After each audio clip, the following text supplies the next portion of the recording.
أعوذ بالله من الشيطان الرجيم. بسم الله الرحمن الرحيم. سبحانك لا علم لنا إلا ما علمتنا إنك أنت العليم الحكيم. رب اشرح لي صدري ويسر لي أمري واحلل عقدة من لساني يفقه قولي.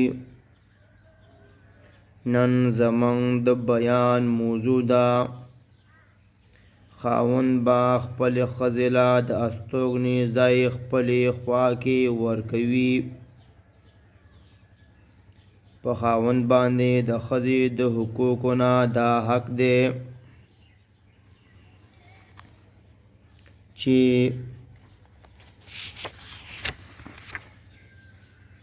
هغې له به د استوګنې ځای ورکوي.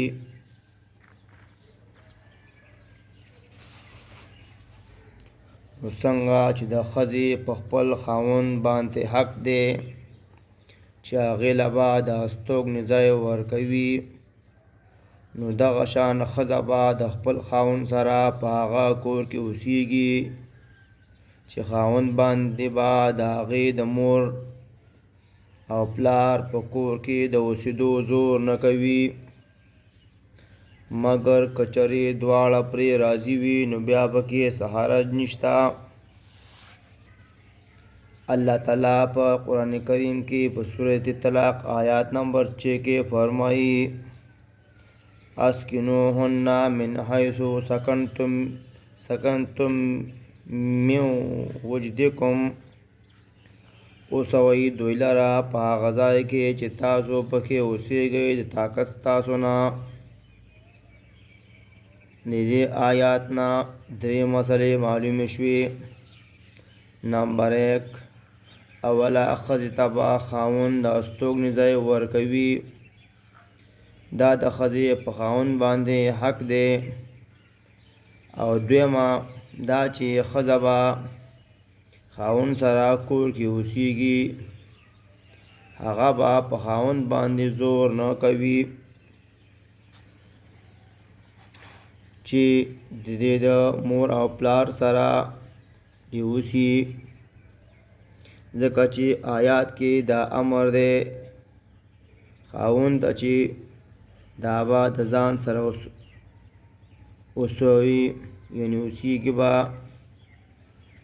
درېیمه دا چې خاوند به خپل ښځې له د خپل وس او طاقت مطابق کور ورکوي،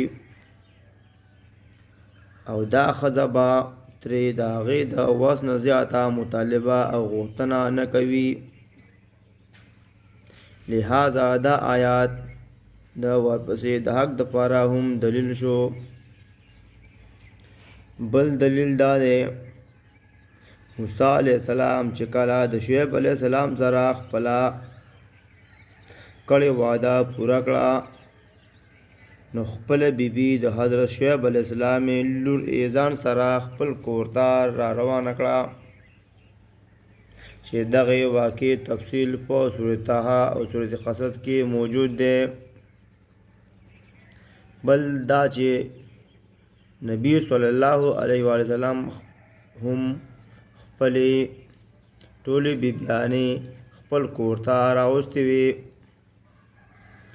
الله تعالی دې موږ له په دې باندې د عمل کولو توفیق نصیب کړي. السلام علیکم ورحمة الله وبرکاته.